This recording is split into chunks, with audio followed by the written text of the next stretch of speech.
ताजा उदाहरण देता हूँ। आजकल भारत में एक खराब बीमारी घुस गई है, चिकनगुनिया।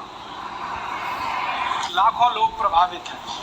मैं 6 महीने से गांव-गांव घूम के उसका इलाज कर रहा हूँ और आपको सुनकर ताज्जुब होगा, ज्यादा लोगों को इलाज में मैं एक ही बात बताता हूँ, तुलसी का काढ़ा पी लो, नीम की गिलोय होती है ना, उसको भी उसमें डाल लो, थोड़ा सूंठ डाल लो, थोड़ी छोटी पीपर डाल लो, बस ये 4-5 चीजें, और थोड़ा गुड़ डाल लो, क्योंकि ये कड़वा इतना है कि पी नहीं पाओगे।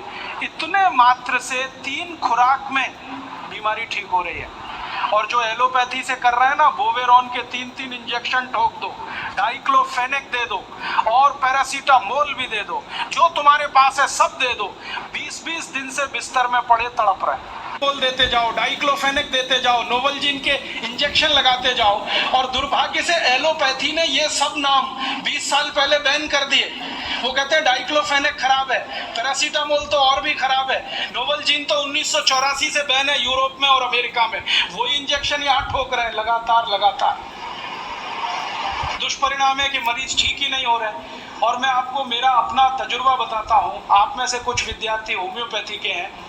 आप जानते हैं कि होम्योपैथी की बहुत सारी दवाएं आयुर्वेद से ही निकली। तुलसी है ना, उसी से ओसीमम है। ओसीमम की 3-3 खुराक देके कर्नाटक में 70,000 रोगियों को चलता कर दिया, और वो 20-20 दिन से एलोपैथी खा रहे थे, रिजल्ट नहीं आ रहा है। ओसीमम 200 की 3 खुराक सफिशिएंट, और आदमी 20 दिन से तड़प रहा है बिस्तर में, न नींद आ रही है, न चैन मिल रहा है, इतनी उल्टियां हो रही हैं, बुखार उतर नहीं रहा है, सब तकलीफ है। 3 डोज दो, खत्म कहानी। मैंने उसको फिर कुछ जरूरत ही नहीं। और फिर आज स्थिति ये है कि कर्नाटक सरकार ने हमारे ये कैंपों के रिजल्ट देखने के बाद अपने डायरेक्टर्स और जॉइंट डायरेक्टर सबको लाइन से लगा दिया, जाओ राजीव दीक्षित के पास, सीखो उससे वो क्या दे रहा है और रिजल्ट क्यों आ रहा है। हमने 70,000 पेशेंट को दवा दी, 6 मरे, और उन्होंने 1,22,000 को दी, उसमें से मुश्किल से 6 बचे। ये कर्नाटक का हाल है।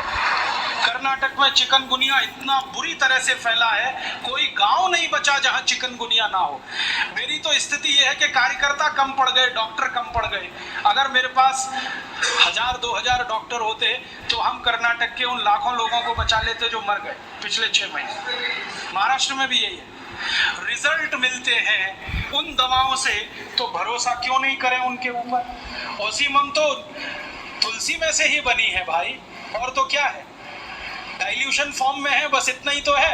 और तुलसी का काढ़ा समझ लो मदर टिंचर फॉर्म है उसका, तो काढ़ा दे दो तो समझ लो मदर टिंचर दे दिया, और पोटेंसी में दिया तो डाइल्यूट करके दिया। और आप जानते हैं कि ये आयुर्वेद का ही सिद्धांत है कि औषधि की मात्रा जितनी कम रखो, असर उतना ही अधिक है। होम्योपैथी तो इसी पे काम करती है।